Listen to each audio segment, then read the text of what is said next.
მოგესალმებით ვიფასო მეგობრებო. ესაა YouTube არხი ქართველი და როგორც დაგვერდით, ამ ვიდეოში ვისაუბრებ წარმატებულ ქართველ სპორტსმენებზე, რომლებიც საქართველოს თვალყილებს გარეთ საქართველოს სახელით იღებენ მონაწილეობას და აღწევენ წარმატებას. პირველი ვიდეო გადავწყვიტე რომ დამეთმო დავით ქირიასთვის. იმიტომ რომ კომენტარების უმეტესობა მოითხოვდა რომ ეს პირველი ვიდეო გადამეღო მის შესახებ.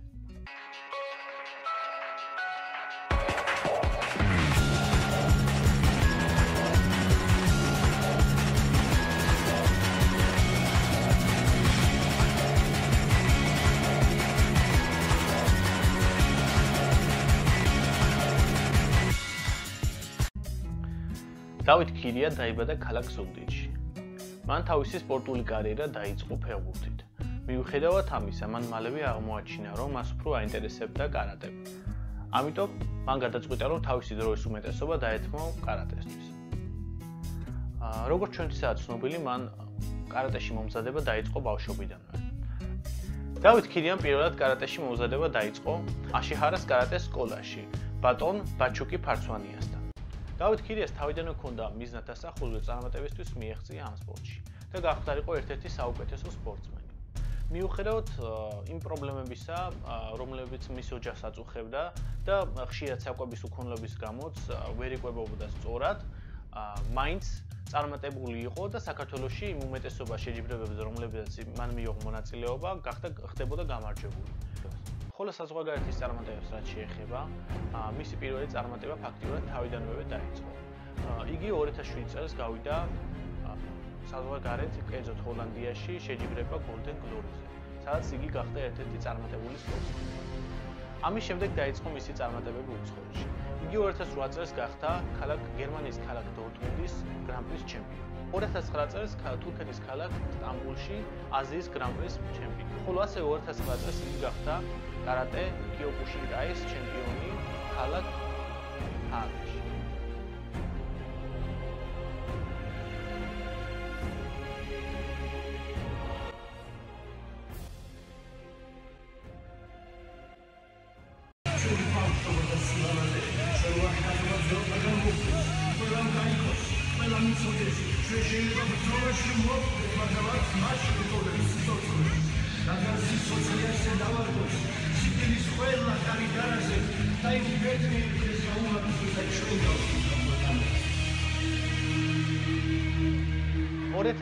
წელი კი აღმოჩნდა მისთვის ერთ-ერთი საუკეთესო და განუმეორებელი წელიწადი. მან მიიღო ისეთ ცნობილ შეჯიბრებებზე მონაწილეობა, როგორიც არის Glory. ამ შეჯიბრის შედეგად მან მოიპოვა 70 კილოგრამ კატეგორიაში მებრძოლთა შორის ჩემპიონობა და ამით გახდა ფაქტიურად მსოფლიოს ნომერი პირველი მებრძოლი.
დიდი მადლობა ყურებისთვის.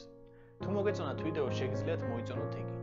ასევე თუ გსურთ რომ მიიღოთ სხვა ვიდეოებზე ინფორმაცია, შეგიძლიათ გამოიწონოთ ჩვენი არხი. ასევე გთხოვთ რომ დატოვეთ კომენტარებში თქვენთვის საყვარელი და ცნობილი სპორტსმენებისა და გუნდების შესახებ, რათა მომავალ ვიდეოები გადავიღოთ მათზე. მომავალ შეხვედრამდე.